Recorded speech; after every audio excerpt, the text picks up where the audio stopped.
जय जय शिवधारा। आज का इंसान मानता है कि मैंने खूब तरक्की उन्नति करी है और मैं सक्सेस हूं, सफल हूं, लेकिन कहीं तो भी जीवन में शांति, सुकून, सेटिस्फिकेशन, संतुष्टि, खुशी दिखाई नहीं देती और ये दुर्लभ सी लगने लगी है। एक सपना, एक पराया सा लगने लगा है कि खुशी कोई सपना है। कभी हमारे घर में, हमारे जीवन में हुआ करती थी, शांति भी मेरे जीवन में हुआ करती थी। या फिर इंसान फिर इसी खोज में बाहर निकलता है, ढूंढता है गलियों में, गार्डन में, तीर्थों में। और कहते ना, एक बूढ़ी अम्मा थी, गली में कुछ ढूंढ रही थी, वहां से एक नौजवान गुजरा। कहता है, अम्मा लगता है कुछ गुम हो गया है।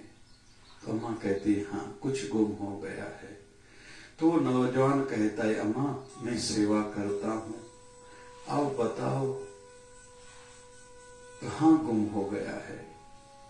तो अम्मा कहती है, मेरे घर के अंदर।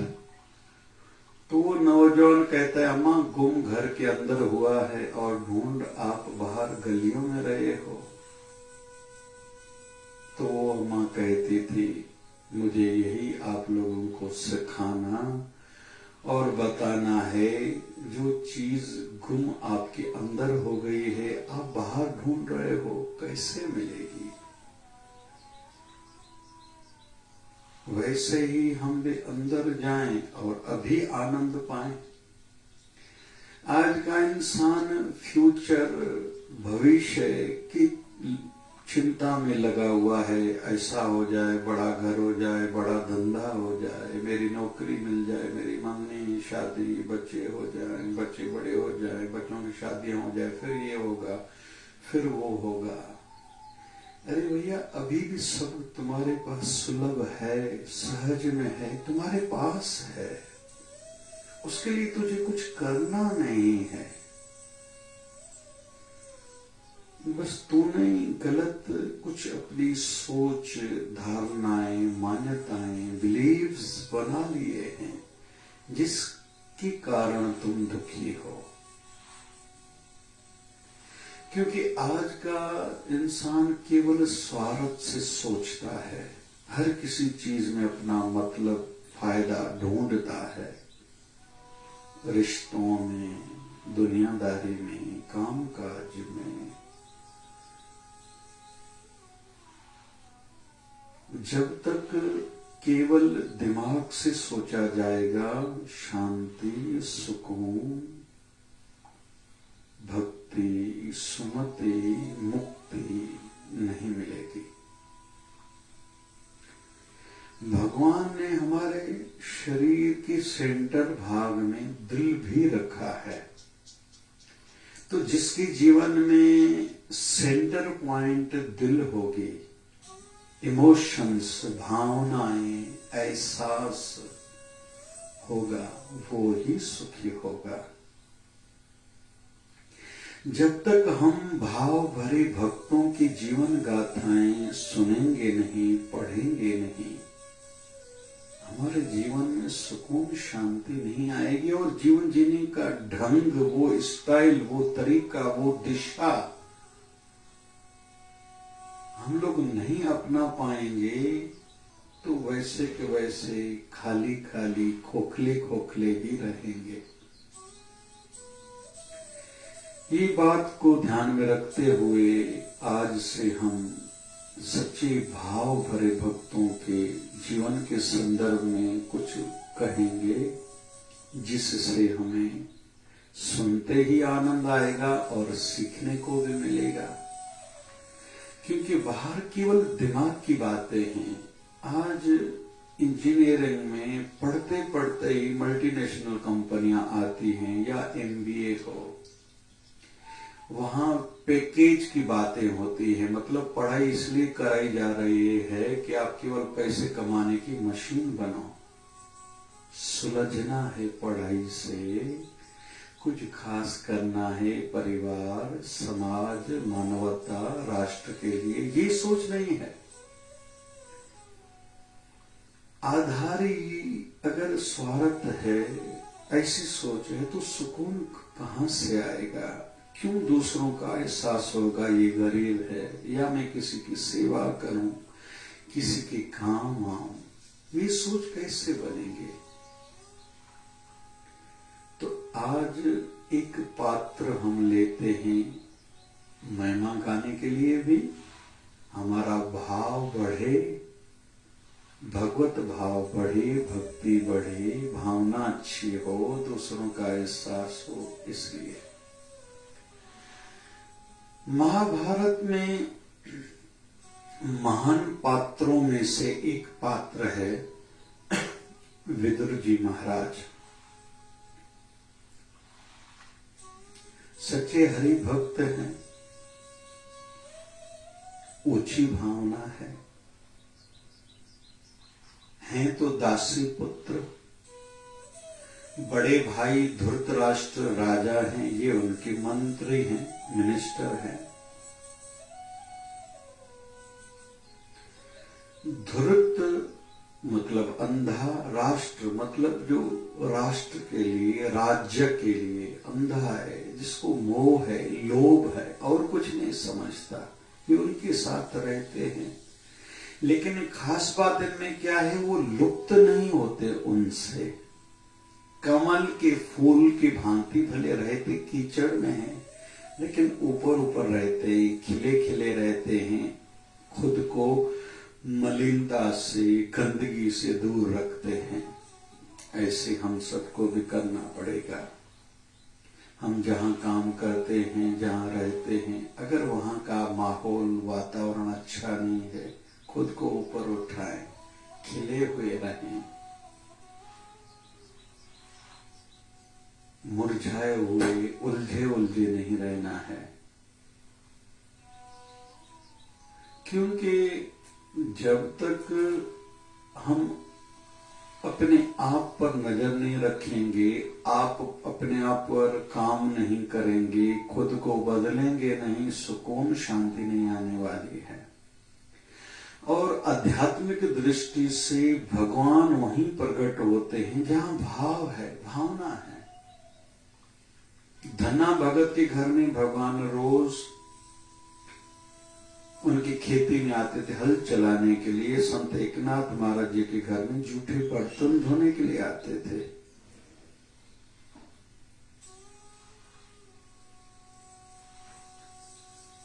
ये भाव था। आज तक एक भी उदाहरण, एग्जाम्पल ऐसा नहीं मिलेगा कि किसी ने केवल दिमाग से पूजा करी, मंत्र करे, पाठ करा, ये करा, वो करा और भगवान कहीं प्रकट हुए। नहीं, जो अनपढ़ हैं, जो ज्यादा बातें वैसे तो जानते ही नहीं, लेकिन भाव ऊंचा है, भगवान तो वहीं प्रकट हुआ करते हैं। संत जनाबाई महाराष्ट्र की संत हैं, ठाकुर जी की अभंग गाती है, दासी है, नौकरानी है, काम करने वाली, चक्की चलाते चलाते भगवान विट्ठल के रूप में प्रकट होते हैं, बातें करते। जनाबाई कहती बात नहीं करो, क्योंकि मुझे अपने मालिक का काम करना है। आप मेरा काम में हाथ बटाओगे तो मैं आपसे बात करूंगी। मतलब जिसको याद कर रही थी वो प्रकट हुए हैं, आए हैं। फिर भी उनको भी कहती है मेरे साथ काम कराओ। ये भक्त दिमाग से नहीं सोचते, ये भाव वाले हैं, दिल वाले हैं, श्रद्धा वाले हैं, प्रेम वाले हैं। और उनके जीवन में चमत्कार हुए हैं जिसको आज भी 500 साल बाद भी सुनते ही आश्चर्य लग रहा है, फिर आनंद आ रहा है। और वैसे भी कहते हैं अगर ईर्ष्या करनी है ऐसों के साथ करो, तुम्हारे से ज्यादा जिसने भजन कर रहा है, जो सेवा करता है, जो सत्संग करता है, जो अच्छे काम करता है, उनसे ईर्ष्या करो। मुझे इनसे ज्यादा सब कुछ करना है, तो आनंद आएगा, शांति आएगी। विदुर महाराज जब देख रहे हैं दिनों ब दिन सत्ता दुर्योधन के हाथ में आती जा रही है, फिर मामा शकुनी के माध्यम से बनाया हुआ षड्यंत्र के माध्यम से पांडवों को 13 साल का वनवास मिलता है। बाद में शांति दूत बन के भगवान श्री कृष्ण आते हैं। इसी बीच में दुर्योधन ने अपने चाचा को मतलब विदुर जी महाराज को निकाल दिया, मंत्री पद से हटा दिया। भगवान श्री कृष्ण आए हैं, बातें चल रही हैं दुर्योधन से कि केवल 5 गांव दे दो, पांडवों को एक एक गांव लेके वो खुश होके बढ़ जाएंगे। दुर्योधन अहंकारी था, एक सुई की नोक जितनी धरती नहीं दूंगा कह बैठा, और युद्ध के संकेत महाभारत के यहां से शुरू हुए। भोजन का टाइम हुआ, दुर्योधन कहता है आप बैठो भोजन पाओ। ठाकुर जी कैसे कहते हैं नहीं, कोई मजबूरी होती थी तो शायद हो सकता था तुम्हारे यहां में खाता था, कोई युद्ध का मैदान होता था, भूख से नहीं मर रहा होता था, या फिर अगर तुझ में भाव होता था फिर भी मैं खाता था, लेकिन इनमें से कुछ भी ऐसी बात नहीं है। भोजन तो मैं अपने घर में करूंगा। तो दुर्योधन कहता है आप कहां, अभी हमारे यहां आपका द्वारका इतना दूर जहां के आप राजा हो। मतलब आज की डेट में भी हम लोग देखें, वो क्षेत्र था जैसे दिल्ली का और द्वारका इतना दूर, आज भी 36 घंटे ट्रेन में लगते हैं, फास्ट ट्रेन में। तो भगवान श्री कृष्ण कहते हैं मेरा घर दूर नहीं, मेरे भक्त जहां मुझे प्रेम से भजते हैं, याद करते हैं, वही मेरा घर है। इधर से जब विदुर महाराज ने सुना भगवान आए हैं तो पब्लिक के बीच में छुप के आया था, क्योंकि वहां उनका निरादर हुआ था, निकाला गया था। तो पब्लिक के बीच में आके बीच खड़े हो गए थे। जो संवाद हुआ था भगवान श्री कृष्ण का और दुर्योधन का। भगवान इधर से निकले हैं, दुर्योधन के यहां से जो सैनिक साथी साथ में थे उनको छोड़ के अकेले रथ पर गए विदुर महाराज के घर। इधर विदुर महाराज ने सुना तो जब तक पैदल निकले पहुंचे ठाकुर जी जाके दरवाजा खटखटाते हैं। विद्यानी उस समय स्नान कर रही थी, वस्त्र का ध्यान नहीं रहा, दरवाजा खोला, आंखें खुली की खुली रह गई। ठाकुर जी कहते मुझे अंदर आने के लिए नहीं कहोगे। विद्यानी कहती आओ। अभी टूटी फूटी पुरानी झोपड़ी है, कोई व्यवस्था अरेंजमेंट नहीं है। भगवान को जैसे तैसे चटाई दी, ठाकुर जी बैठे हैं और कहते हैं मुझे भूख लगी है, कुछ खिलाओ। विद्यानी के घर में और तो कुछ नहीं था, देखा कीले पड़े हैं, 2-3 दिन पुराने, लाई है, छिलका उतारा, खिलाने लगी।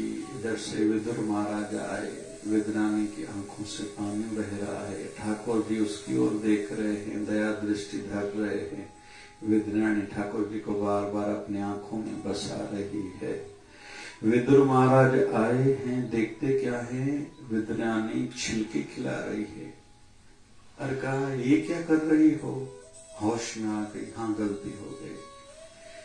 फिर छिलका केले का उतार के छिलका फेंक कर ठाकुर जी को केला खिलाया।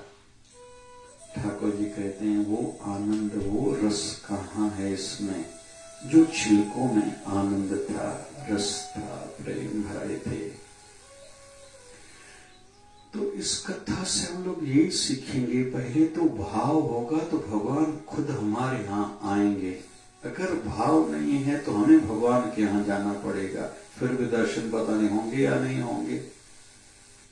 दूसरी बात, हम जब सच्चे अच्छे बनते हैं, दिल से सोचते हैं, हो सकता है हमें तिरस्कार मिले, धिकारा जाए, लेकिन संसार भली धिकारेगा, लेकिन ठाकुर जी हमारे गुरुवर जो हमारे यहाँ खुद ही पधारेंगे। और वैसे कोई चीज लेनी पड़ती है तो उसका कुछ न कुछ तो भुगतान, भाड़ा, किराया या मुआवजा उसका चुकाना पड़ता है। तो भगवान चाहिए तो थोड़ा अपयश को, तो तिरस्कार को, धिकार को तो सामना करना पड़ेगा। लेकिन गुरु जी हमारे ठाकुर हमारे साथ में, काहे की चिंता। इसलिए भाव वाला जीवन बनाएं। सवेरे उठें, अपने गुरु और अपने ठाकुर जी को प्रणाम करें, आपका धन्यवाद, नया जीवन दिया। फिर पाठ पूजा आदि नियम करके पुरुष लोग धंधे पर जाएं। ठाकुर जी, मेरे गुरु जी, मुझे आप सुमति देना, दिन में मुझसे कोई गलतियां ना हो जाए, आप मुझे बचाना बुराई से, गुस्से से, लड़ाई झगड़े से, दुनियादारी से, स्वार्थ से। मैं कहीं भटक जाऊं, अटक जाऊं, लटक जाऊं, मुझे संभाल लेना, और पीछे मेरे परिवार का ध्यान भी आप ही रखना। ये कह के प्रार्थना करके निकल जाएं, फिर शाम को आए, प्रणाम गुरु जी, प्रणाम ठाकुर जी, आपके शुक्राना, दिन बढ़िया बीता, आगे भी ऐसे ही मुझे संभालते रहना। रात को सोते समय बहुत बढ़िया दिन बीता, आपकी कृपा हुई। मैं सोने जा रहा हूं, लेकिन आप कृपा रात को भी बरसाना, उठते ही शुक्राना आपके। ऐसे घर की माताएं भी घर के मंदिर में थोड़ी देर बैठा करें, ध्यान करेंगे, भजन सिमरन करेंगे,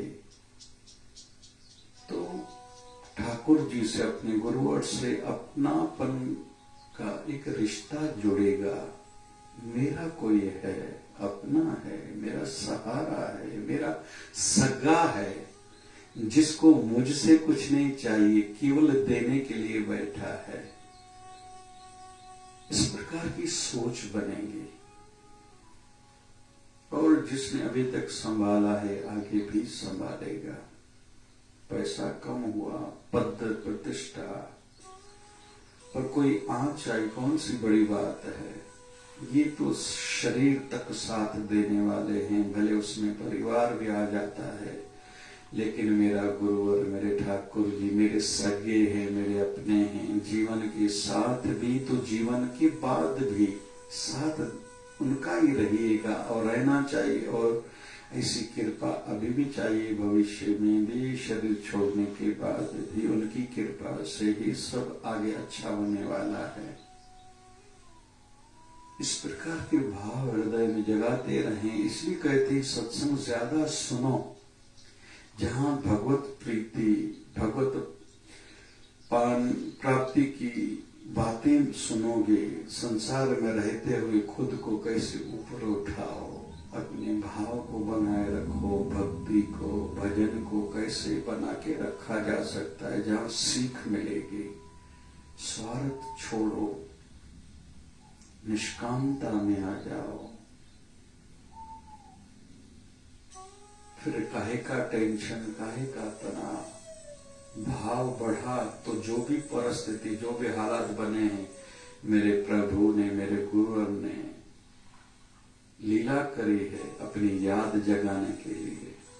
सुख दिए हैं उनके शुक्राना सेवा के लिए, अगर मुझे दुख दिए हैं खुद से जोड़ने के लिए, और बुराई आगे न करूं ये सिखाने के लिए। और संसार जैसे मुझे अपनी ओर खींचे नहीं, मैं आसक्त न हूं, मैं किसी में लुप्त न हो जाऊं, अटक न जाऊं, इसलिए मेरे गुरुवर ने ये दुख दिए हैं, मेरी निंदा हो रही है, नुकसान हो रहा है, ये भी उसकी कृपा है। तो इस प्रकार के भाव बनते हैं और इस प्रकार के भाव ही फिर मन में शांति, सुकून, संतुष्टि, सेटिस्फिकेशन देते हैं। तो यही जीवन बहुत अच्छा लगने लगता है, मजा आता है, जीवन में अच्छाई और सच्चाई बढ़ती है। तो हमारे जीवन में भी भक्ति भाव बढ़े, ये हमारी चाहना भी हो और ऐसी साधना भी हो। जय जय शिवधारा, जय जय शिवधारा, जय जय शिवधारा।